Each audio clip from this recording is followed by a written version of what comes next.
Olá, pessoal. Eu sou Thales Moura, professor de literatura do apoio pedagógico da Faculdade de Letras da UFMG. Você irá assistir agora a nossa aula número 5 do curso O Negro na Literatura Brasileira, certo? Deixa eu projetar aqui para vocês, porque para começar essa conversa, é interessante que a gente faça uma breve retomada para poder pensar o que abordamos até aqui. Então, iniciamos com um texto do Domingos Proença Filho, em que ele vai destacar para a gente os modos como o negro, né, foi representado na literatura brasileira. Essa contextualização que ele faz do século XVII ao século XX. Os diversos modos em que essa figura do negro aparece e sempre pelos modos estigmatizados. Passamos aí por vítimas algozes, né, para poder mostrar como o Joaquim Manuel de Macedo está trazendo essa ideia, né, racializada para dentro da literatura e para já discutir questões raciais que estavam em voga naquele período, principalmente quando se pensa aí nas teorias eugenistas, né, que circulavam já na Europa e que eram tomadas acriticamente no Brasil. Ou seja, a racialização era vista de um ponto de vista negativo, em que se associavam vários estigmas sociais, certo? Passamos aí depois pelo Mulato, do Aloysio de Azevedo, né? E aí, então, essa figura do negro sendo atribuído um certo branqueamento, ou seja, esse mulato que é aquele que não é nem o branco, né, para ser um senhor de engenho, para ser o dono da casa grande, mas ele também não é o negro escravo, né, essa figura híbrida, né, do mulato intelectual, né, do mulato bacharel. E como é que a sociedade tentava deslegitimar essa figura em razão do projeto, né, modernizador da nação, que não incluía as figuras racializadas dentro desse contexto, dentro do projeto de modernização da sociedade. E no módulo 3, nós vamos iniciar aqui conversando sobre o que há de comum entre Machado de Assis e Lima Barreto, mas especificamente nós vamos tratar de literatura e consciência, que é um texto do Otávio Yanni, em que ele vai discutir o modo como esses escritores do século XIX já estavam trazendo questões pontuais, urgentes, de certo modo, eles já estavam criando uma espécie de linhagem de escritores que começariam a construir, né, a evidenciar uma literatura que ele vai chamar de literatura negra. Então, vamos lá. Deixa eu passar aqui. Então, já discutimos, estamos no nosso módulo 3, aula 5, né, o que há de comum entre Machado e Lima. Vamos pegar o texto aí de Otávio Yanni, Literatura e Consciência. Então, é interessante, né, antes da gente destacar, pessoal, que esse texto é de 1988. Então, Otávio Yanni está fazendo essa análise, buscando os escritores do século XIX, contextualizado nesse período histórico de 88. Então, de lá para cá, né, quantas coisas já foram pensadas acerca dessa literatura negra, né? Existe a literatura negra, existe a representação do negro na literatura brasileira, todas essas discussões que envolvem o viés identitário.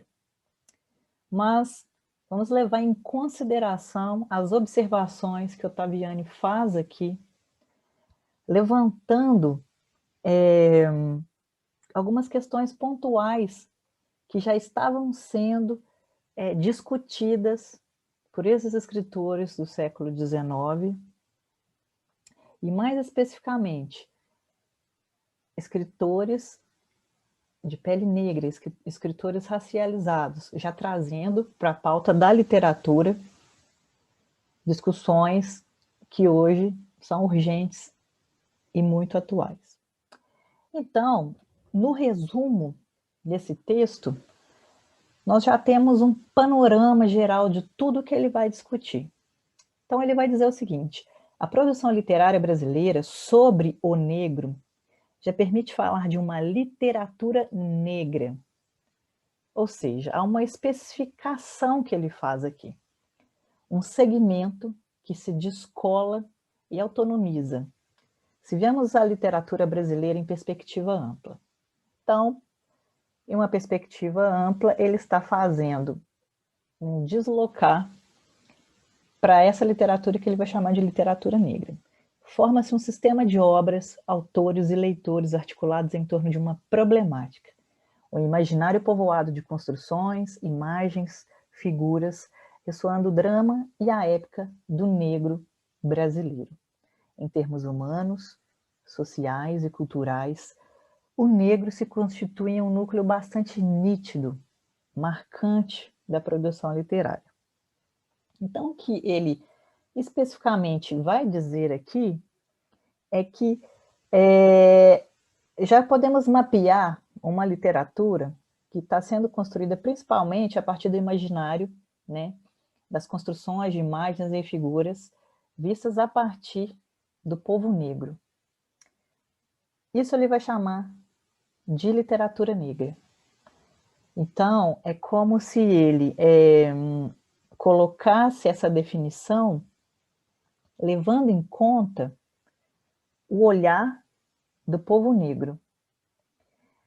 Então, de certo modo, quando a gente pensa em representação do negro na literatura brasileira, aqui nós temos uma especificação, porque a literatura negra, né, que ele vai chamar de literatura negra aqui, ela está sendo vista a partir de um ponto de vista muito específico.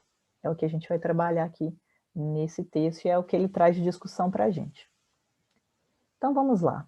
Ele diz que a literatura negra é um imaginário que se forma. E o imaginário sempre se forma a partir de uma cultura, de um povo, né? E ele vai dizer que o movimento, né, em transformação da literatura e que chega até essa definição de literatura negra que ele está trazendo, vai se transformando ao longo do tempo. Então, vem de algumas representações que estão sendo reelaboradas constantemente no curso do tempo. E ele vai dizer que esses sistemas são obras ligadas por denominadores comuns ou notas dominantes, fases, gêneros literários, fases, né, em que a literatura vai passar momentos históricos. E esses denominadores, eles vão se dar no âmbito interno, na literatura, né, a partir da língua, de temas, imagens, bem como no âmbito externo. E aí ele vai levar em conta elementos da natureza social e psíquica. Então, do ponto de vista da sociedade e do ponto de vista psicológico, há uma coisa que faz a demarcação do que ele considera literatura negra. Então, nós devemos pensar num conjunto de produtores que são conscientes do seu papel, visto que a literatura negra se forma, né, a partir de um imaginário comum. Nós temos aí um conjunto de produtores que são conscientes do seu papel, nós temos um conjunto de receptores e um mecanismo transmissor, uma espécie de linguagem comum, né, a esse povo e um estilo adotado ou estilos adotados para a transmissão dessa mensagem através da literatura. Então, a partir dessa tríade que forma, né, o processo da recepção literária, começa a se construir um sistema. E aí, o que ele traz de muito interessante nesse texto é essa tríade: Machado de Assis, Cruz e Souza e Lima Barreto, certo? Teoricamente, o que ele está dizendo é que essas três figuras, né, da nossa literatura, e que foram tomadas aí pela literatura canônica, né, pela estética dominante, eles exerceram um papel fundamental para que a gente possa pensar aí o modo como a literatura, né, negra foi sendo construída. É como se eles fossem o alicerce dessa estética, né, dessa vertente literária por vir. Então, o Machado de Assis, ele vai dizer que ele tratava, né, da questão da negritude a partir de uma ironia fina, né? Ele tinha um refinado domínio estético. E aí há algumas questões que são pontuadas por alguns teóricos que, de certo modo, atribuem a Machado de Assis uma certa ausência nesse debate racial, né? E é uma coisa que o Yanni vai contestar nesse texto. Cruz e Souza, também, que é visto muitas vezes com essa ausência em relação a esse debate, né, racial de um modo mais profícuo, né, de um modo mais presente, ele também vai aparecer nesse texto do Yanni como uma das pontes, né, um dos pilares de construção dessa literatura negra. Então, o Cruz e Souza trabalhando aí a vertente trágica, o mergulho psicológico, o domínio da métrica, a musicalidade, né? Na poesia, Cruz e Souza como um dos pilares. E mais adiante, nós temos o Lima Barreto já pensando aí a partir da ironia, da visão do cotidiano, um despojamento, uma visão mais explosiva, né, das questões raciais. Essa tríade seria, né, estabeleceria então famílias literárias fundamentais da literatura negra. A literatura negra, por sua vez, ela estaria estabelecida a partir de dois pontos, né, que seria o pensamento da temática e da autoria. Então, a partir dessa tríade Machado de Assis, Cruz e Souza, Lima Barreto, nós teremos autores, né, que estão mais vinculados, né, à temática, eles estão trabalhando a temática com mais afinco, e outros estão mais colados à questão da autoria. Lima Barreto, por sua vez, né, estaria abraçando essas duas possibilidades, né, de discussão sobre as questões raciais na literatura. E ele aponta que o negro é o tema principal da literatura negra, aspectos do indivíduo, da família e dos povos negros. Então, existe esse ponto de vista específico da população negra quando se está falando de literatura negra, que seria diferente da representação do negro na literatura. E aí o que a gente pega como características para poder analisar a literatura negra seria essa questão da observação do universo humano, do social, do cultural e do artístico, a partir do ponto de vista da população negra. E aí, mais adiante, ele vai fazer uma citação reiterando isso, e ele vai dizer: a literatura negra é aquela desenvolvida por autor negro ou mulato, que escreva sobre sua raça dentro do significado do que é ser negro, da cor negra, de forma assumida, discutindo os problemas que a concernem, religião, sociedade, racismo. Então há que se ter esse ponto de vista do negro, assumir esse papel consciente. E aí ele estará considerando, dentro desse viés da literatura negra, propriamente dita, o autor, né, que produz esse tipo de literatura. Então, sistema e tema são polarizações, né, nas quais nós vamos obter autores que estão se posicionando, né, dentro da formação desse cenário da literatura negra de um modo explícito, ou seja, plenamente, de modo direto, e autores que estão se posicionando de um modo implícito. E aí ele vai dizer que existe uma espécie de decantação, né, dessa formulação do debate racial na literatura. E aí isso faz com que muitas das vezes autores como Machado de Assis e Cruz de Souza, por exemplo, não sejam vistos como autores que levaram o debate, a pauta racial para dentro da literatura, né, de um modo mais claro, de um modo pleno. E aí ele faz essa distinção. Olha, nós devemos olhar de modo diferente para esses autores que foram como se raptados aí, né, pela literatura canônica, como autores clássicos da literatura brasileira. Nós devemos olhar, né, de um outro modo para esses autores, porque, na verdade, eles são clássicos de duas formas diferentes. Eles são clássicos da literatura brasileira e eles também são clássicos da literatura negra.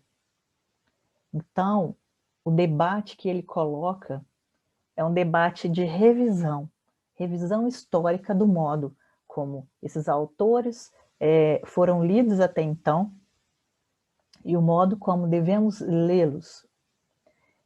E aí ele coloca, né, como autores aí que estão dialogando com esse debate mais explícito, pleno, Luiz Gama, Lima Barreto, Solano Trindade, mas ele coloca Machado de Assis e Cruz de Souza um debate implícito, que não necessariamente seria uma ausência desse debate, mas uma forma decantada, né?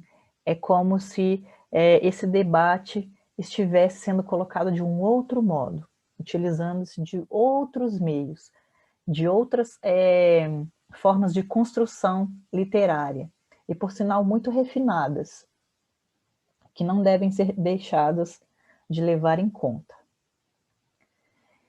E é essa proposta, né? Então, pessoal, vamos resgatar, né, os escritores negros. Olha só, a cultura dominante coloca esses escritores como escritores clássicos da literatura brasileira.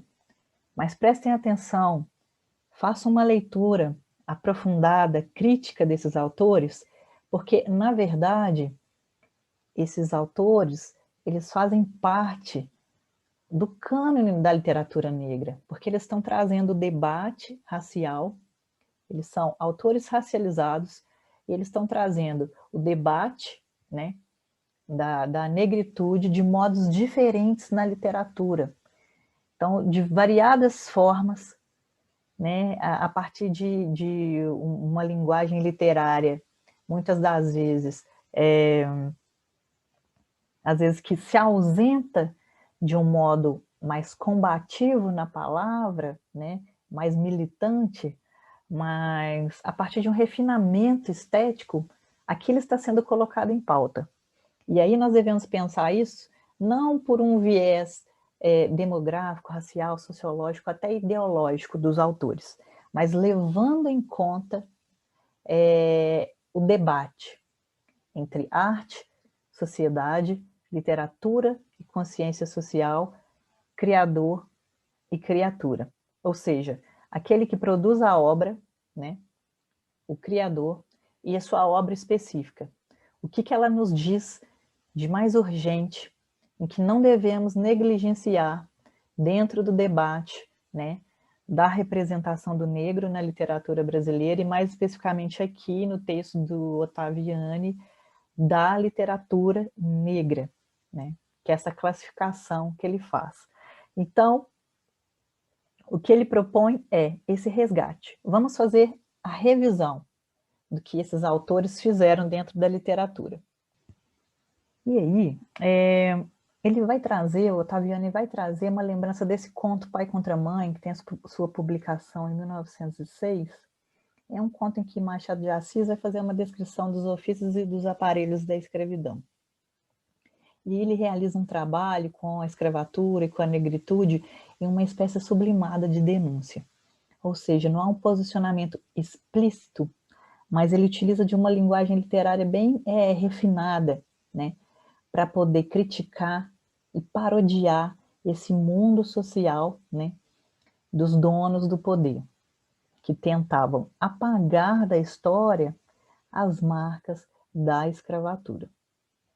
E ele aponta, né, salienta uma questão muito interessante da obra de Machado de Assis, que é o modo como ele vai tratar, né, dessa parte, desse mundo social, dos donos do poder, de um modo irônico, crítico, né, satírico, e sempre vai olhar para os negros de um modo benevolente, humano, né, levando em consideração todas as agruras que essa população sofre com as marcas da escravidão. E aí, deixa eu passar aqui, eu trouxe um trechinho de Pai contra Mãe, em que ele vai descrevendo essas marcas da escravidão e o modo como os negros eram tratados e todos esses aparelhos que eram utilizados, né, como forma não só de castigo, né, mas de separar, né, tirar os direitos, né, os desejos, os sentimentos dessas pessoas. E cito: a escravidão levou consigo ofícios e aparelhos, como terá sucedido a outras instituições sociais. Não cito alguns aparelhos senão por se ligarem a certo ofício. Um deles era o ferro ao pescoço, outro, o ferro ao pé. Havia também a máscara de folha de Flandres. A máscara fazia perder o vício da embriaguez aos escravos, por lhes tapar a boca. Tinha só 3 buracos, 2 para ver, 1 para respirar, e era fechada atrás da cabeça por um cadeado. Com o vício de beber, perdiam a tentação de furtar, porque geralmente era dos vinténs do Senhor que eles tiravam com que matar a sede.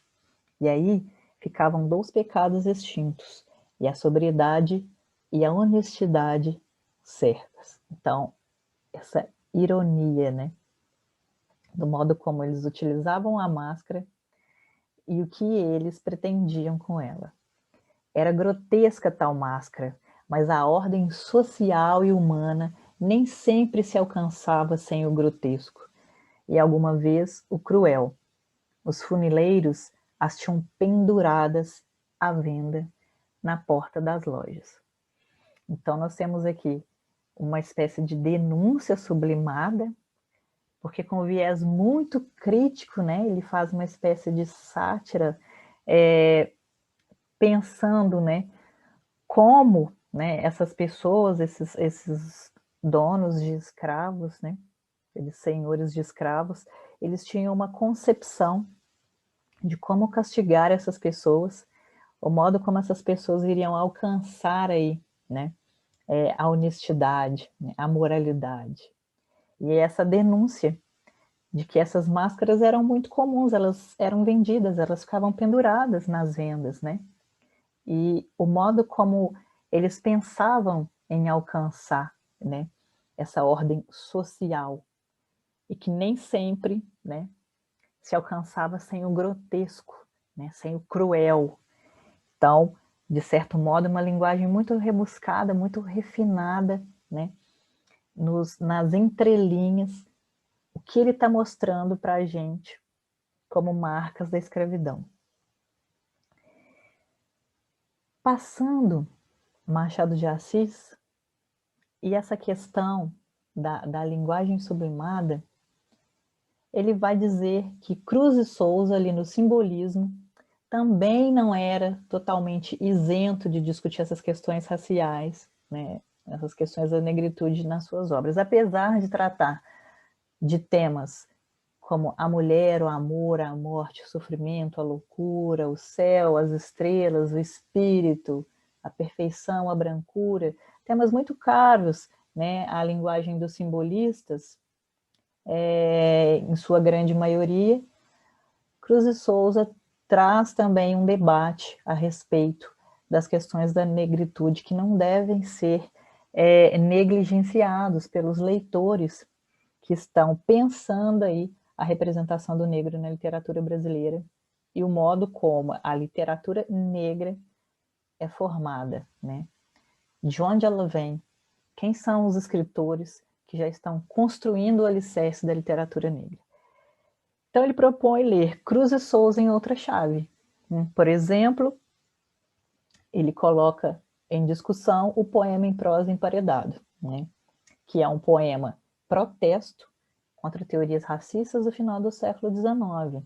Nós temos aí um poeta, né, o eu lírico, que se coloca emparedado pelo preconceito, pela ignorância, né, o não reconhecimento, e aí vindo muitas das vezes, né, das teorias eugenistas que viam na questão da miscigenação, nas questões raciais, né, formas de degeneração mental, de moralização das pessoas.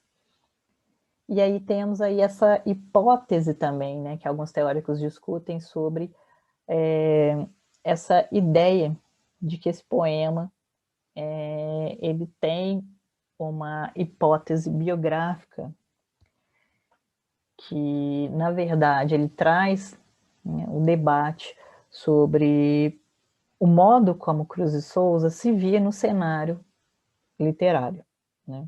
Se não reconhecimento e os preconceitos que ele sofre dentro, né, da literatura, mesmo sendo um homem culto, erudito, né, leitor de muita literatura europeia, né? Ele era um grande leitor, tinha uma grande base erudita, um grande escritor também, um grande poeta, mas sofria preconceito racial na sociedade. E aí eu trouxe um trechinho desse poema emparedado, em que nós temos aí um pouco desse debate, né, sobre as questões de preconceito racial.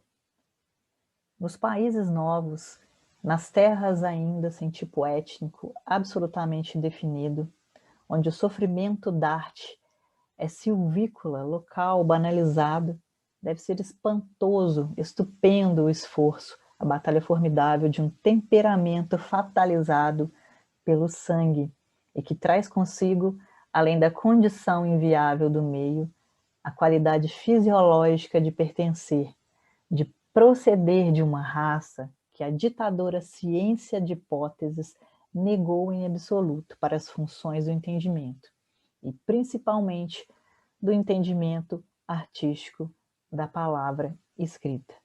Então, ele traz essa denúncia, né, acerca dessas teorias que recebiam uma recepção, que tinha uma recepção acrítica no Brasil, né, sobre essas questões raciais, darwinismo, determinismo, ou seja, as questões de miscigenação influenciava, né, no modo como as pessoas seriam, a questão do determinismo, né, o meio determinava, né, o modo como essas pessoas viviam.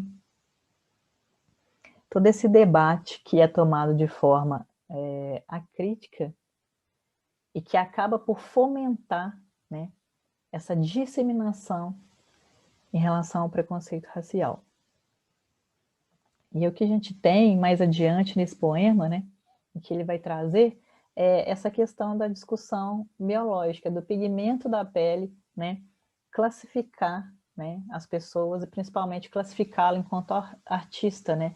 Na sequência aqui desse poema, nós temos os versos que trazem, por exemplo, a discussão Deus meu, por uma questão banal da química biológica, do pigmento, ficam alguns mais rebeldes e curiosos, fósseis preocupados, a ruminar primitivas erudições, perdidos e atropelados pelas longas galerias submarinas de uma sabedoria infinita, esmagadora e irrevogável, né?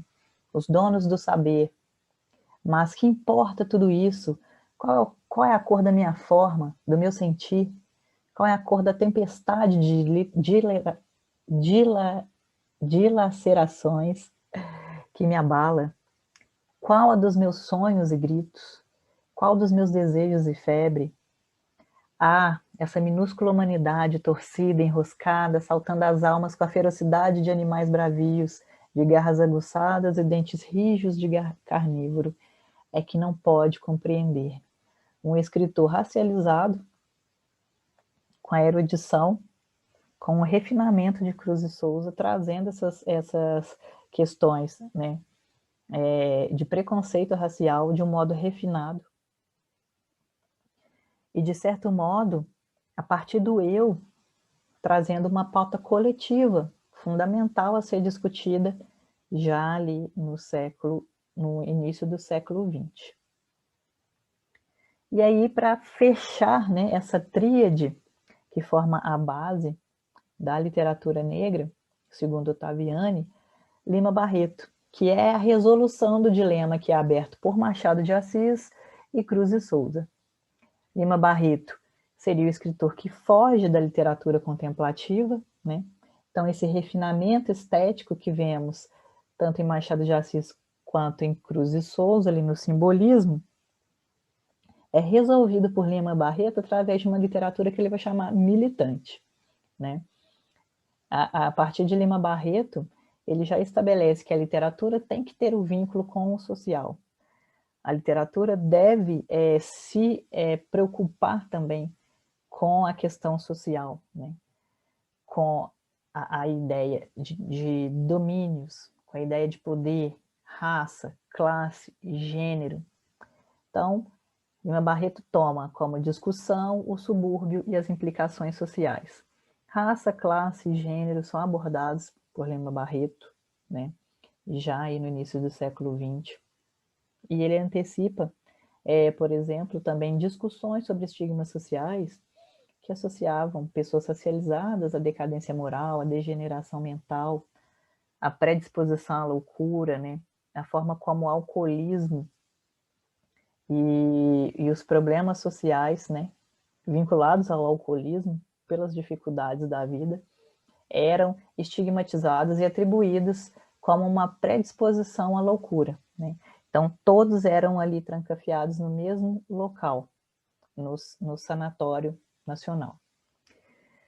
E aí ele traz os debates, por exemplo, de gênero em Clara dos Anjos, né, que é um debate de classe e de gênero, ou seja, uma mulher pobre que sonha em ter uma vida melhor, que sonha com um príncipe encantado, mas é enganada, né, por um sujeito de classe média, alta, que a seduz, que toma a sua vida, né, a engravida e a abandona, e no final ela tem essa consciência, né, elabora essa consciência de que ela é duplamente vítima, né, de uma inferiorização social, que é de gênero e também é de classe. Ela é uma mulher racializada e pobre, que não é digna, né, do amor desse homem, né, ou até mesmo de uma reparação.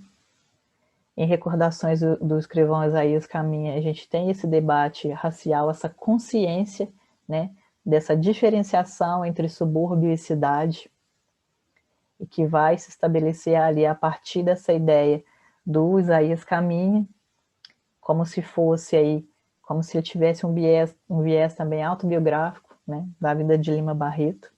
Cemitério dos Vivos, que ele traz, né, o debate sobre a questão da loucura, o estigma da loucura na sociedade, ali na Primeira República, a instalação do Sanatório Nacional, e a reclusão dessas pessoas, né, ali dentro daquela instituição como uma forma, né, de dominação de corpos, né, de subjetividades.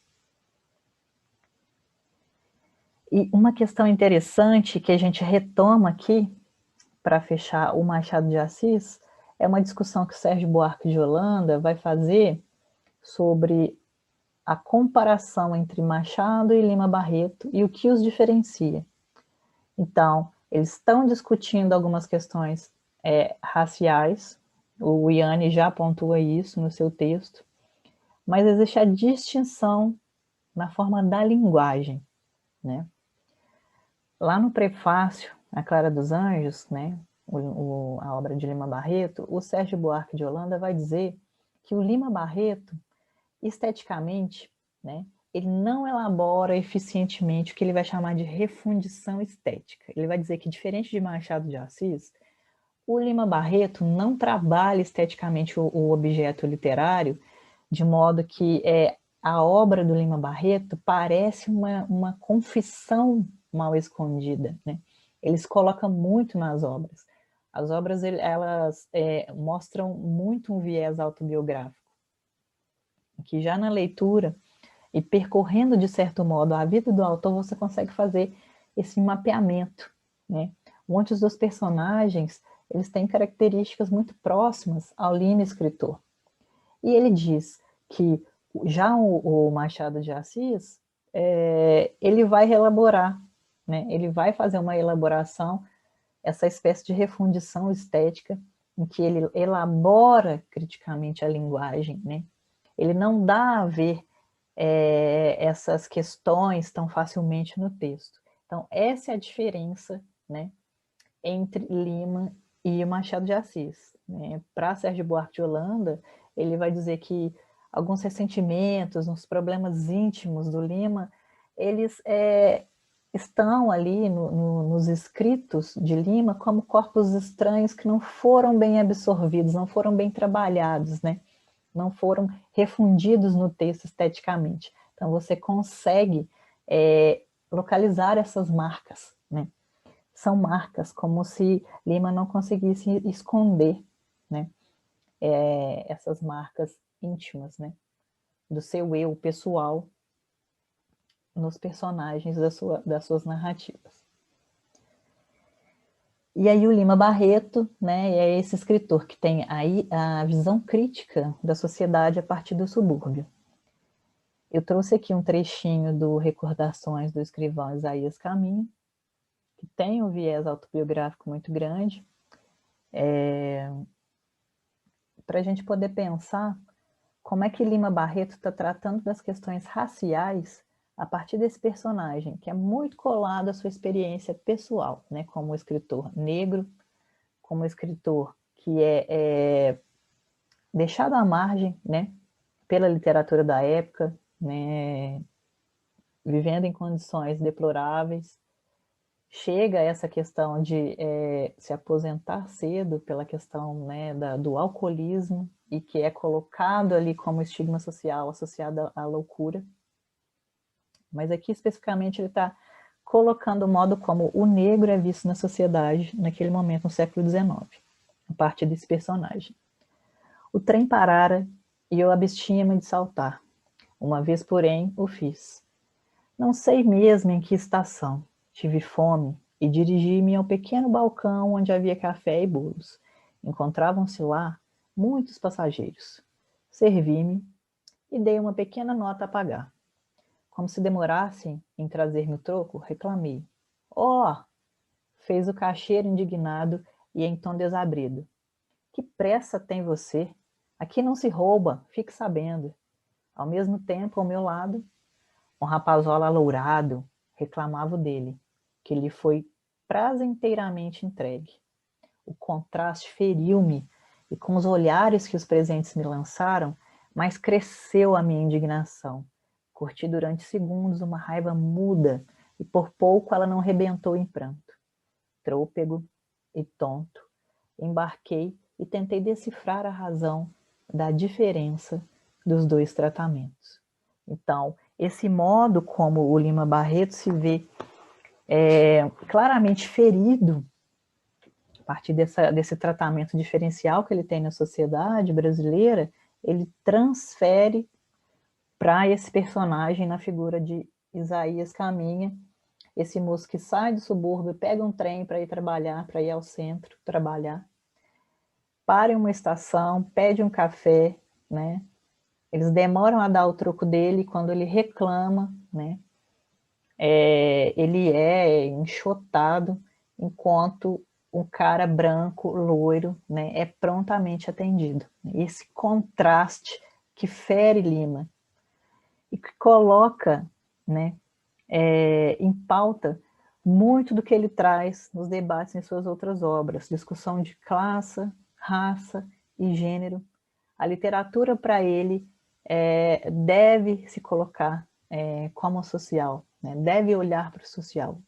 É o que ele chama de literatura militante, que é uma literatura que não é uma literatura de enfeite, né? Que não vai buscar somente na estética a sua fundamentação, né? Mas também como modo de olhar para o outro. E aí, para finalizar, gostaria de propor a vocês que pensássemos, então, nesse texto do Yanni, e de modo a fazer essa revisão. É um convite mesmo a reler, né, essas obras, a reler Machado de Assis, a reler Cruz de Souza e Lima Barreto nessa chave da multiplicidade de modos de trabalhar a literatura. E não somente pegar as questões de viés ideológico, ou somente racial, ou somente demográfico, somente os lugares que eles ocuparam, né, dentro da cena canônica, né, dentro dos clássicos, mas pensarmos o modo como eles, de certo modo, criaram aí o alicerce, né, do que Yanni vai chamar a literatura negra, que é a literatura escrita pelas pessoas negras de diferentes formas, né, não somente com o viés combativo explícito, né, mas também aqueles que se dedicaram ao refinamento estético, né, na sua multiplicidade de formas, né, de se pensar a negritude, né, de se colocar, né, como pessoa negra, como pessoa racializada, com as suas potencialidades, né, que não são só homogêneas, né, num contexto geral da negritude, mas essa multiplicidade de modos de abordar essas questões a partir do ponto de vista negro. Tá ok? E é isso. Finalizamos por aqui nossa aula 5. Fiquem de olho no nosso fórum para que a gente possa continuar essa discussão. Até mais.